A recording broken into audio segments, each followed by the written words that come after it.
ஈஸ்வரி அடுத்த சதி வேலையை ஆரம்பிச்சிருது. அப்பத்தான் ஹாஸ்பிட்டலுக்கு போயிட்டு வந்ததுலேருந்து முகத்தில் அம்புட்டு சந்தோஷம், அவ்வளோ பூரிப்பு.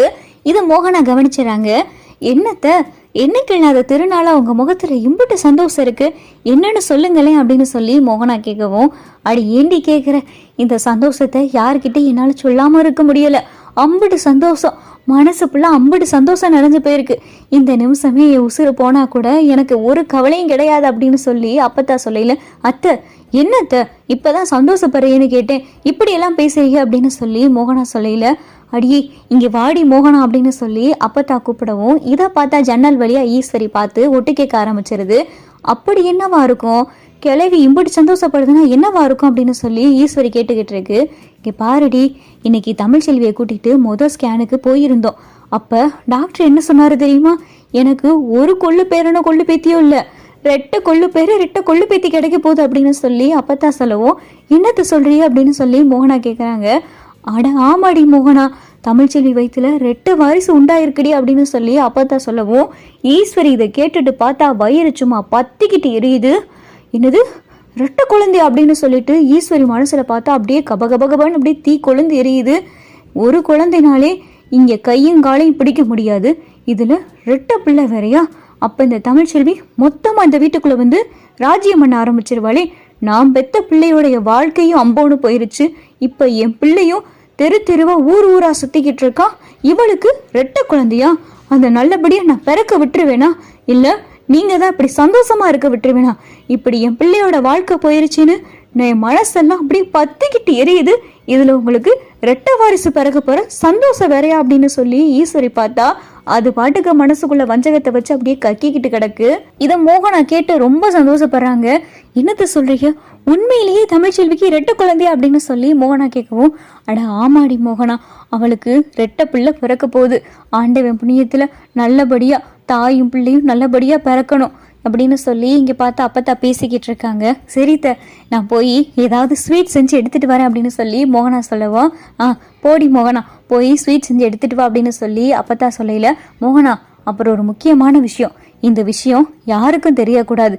தமிழ்ச்செல்வி வயிற்றுல ரெட்டை வாரிசு இருக்குன்ற விஷயம் டாக்டரு, நான், அப்புறம் வசந்தி, இப்போ நீ, இதை தவிர வேற யாருக்கும் தெரியக்கூடாது. ஏன் தமிழ்ச்செல்விக்கு இந்த விஷயம் தெரியாது அப்படின்னு சொல்லி அப்பத்தா சொல்லவும், தமிழுக்கிட்ட ஏன் நீங்கள் சொல்லலை அப்படின்னு சொல்லி மோகனா கேட்கவும், அதெல்லாம் ஒரு காரியம் இருக்குடி, இந்த பிள்ளைகளை வச்சே தான் தமிழையும் சேதுவை நான் சேர்க்கணும் அப்படின்னு சொல்லி அப்பத்தா சொல்லிடுறாங்க.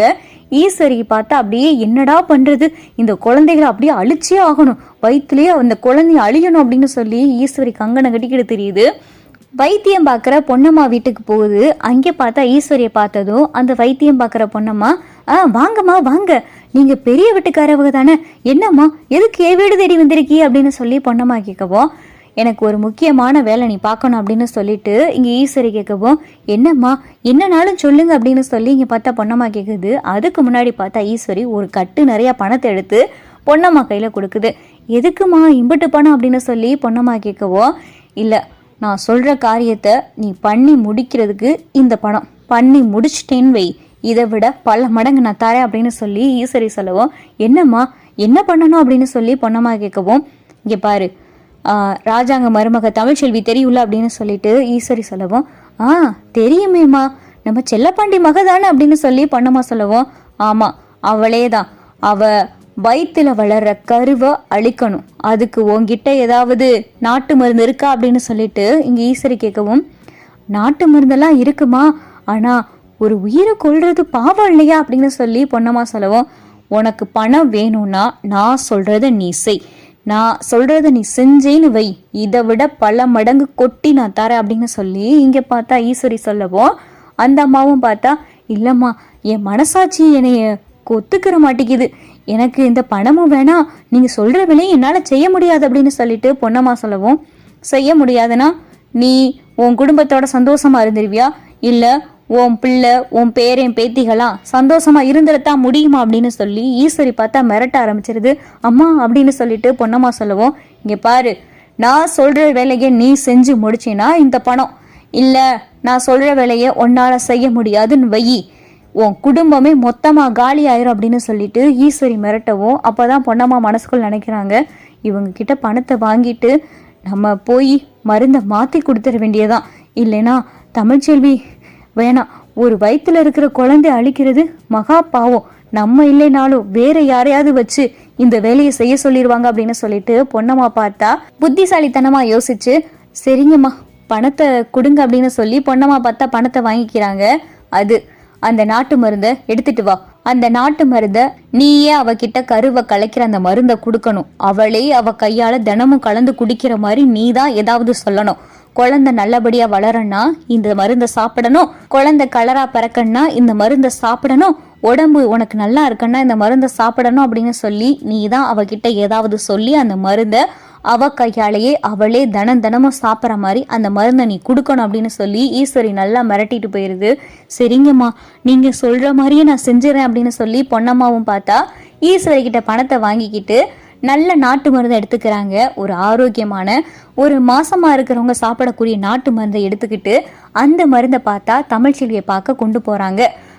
தமிழ்ச்செல்வி அப்படின்னு சொல்லிட்டு பொன்னம்மா பார்த்தா வாசல்ல நிற்கவும் பாட்டி வாங்க உள்ள வாங்க அப்படின்னு சொல்லிட்டு தமிழை கூப்பிடவும் என்னம்மா எப்படி இருக்கு அப்படின்னு சொல்லிட்டு பொன்னம்மா கேட்கவும் நல்லா இருக்கேன், இப்போ உடம்பெல்லாம் உனக்கு சௌரியமா, வாந்தியெல்லாம் இப்போ பரவாயில்லையா, தலை சுத்தெல்லாம் எப்படி இருக்கு அப்படின்னு சொல்லி அந்த பாட்டி கேட்கவும் இப்ப எல்லாம் கொஞ்சம் பரவாயில்ல அப்படின்னு சொல்லி தமிழ் சொல்லிக்கிட்டு இருக்கையில அந்த பாட்டி பார்த்தா ஒரு நாட்டு மருந்து எடுத்து கொடுக்கவும் இதை பார்த்தா ஈஸ்வரி எல்லாத்தையும் கவனிச்சுக்கிட்டே இருக்கு. என்ன பாட்டி என்ன மருந்து இது அப்படின்னு சொல்லி தமிழ் கேட்கவும் அதுவாமா மசக்கையா இருக்க நேரத்துல இந்த நாட்டு மருந்தை சாப்பிட்டா சுகப்பிரசவம் ஆகும், அதே மாதிரி குழந்தையுடைய வளர்ச்சியும் நல்லா இருக்கும், அதான் உன்னைய பார்த்து கொடுத்துட்டு போகணும்னு எனக்கு தோணுச்சு அப்படின்னு சொல்லி அந்த பொண்ணுமா சொல்லவோ இல்லை எனக்கு நான் இப்போ வெளியில மெடிசன் சாப்பிட்டுக்கிட்டு தான் இருக்கேன், மருந்து மாத்திரலாம் டாக்டரோடைய ப்ரிஸ்கிரிப்ட் வாங்கி தான் நான் சாப்பிட்டுக்கிட்டு இருக்கேன் அப்படின்னு சொல்லிட்டு தமிழ் சொல்லவும் 1000 தான் இங்கிலீஷ் வைத்தியம் இருந்தாலும் நாட்டு மருந்துக்குன்னு இருக்கிற வீரியமே தனி, நீ இதை நைட்டு ஒரு ஸ்பூன் கலந்து மட்டும் குடிச்சு சாப்பிட்டு பாரு, அதுக்கப்புறம் உனக்கே தெரியும் அப்படின்னு சொல்லிட்டு இங்கே பார்த்தா பொன்னம்மா கிளவி கொடுத்துட்டு போகவும் தமிழும் பார்த்தா மறுப்பு சொல்ல முடியாம சரி தாங்க அப்படின்னு சொல்லி தமிழும் வாங்கிடுறாங்க. இதை ஈஸ்வரி பார்த்துட்டு இவ தினமும் அந்த மருந்தை கலந்து குடிச்சு அந்த குழந்தை வயிற்றுலேயே அழிஞ்சு போகணும் அப்படின்னு சொல்லி ஈஸ்வரி நினச்சிக்கிட்டு இருக்கு. ஈஸ்வரி அடுத்த வீடியோ உங்களுக்கு பிடிச்சிருந்தா லைக் பண்ணுங்க, ஷேர் பண்ணுங்க, மறக்காம நம்ம சேனலை சப்ஸ்கிரைப் பண்ணுங்க.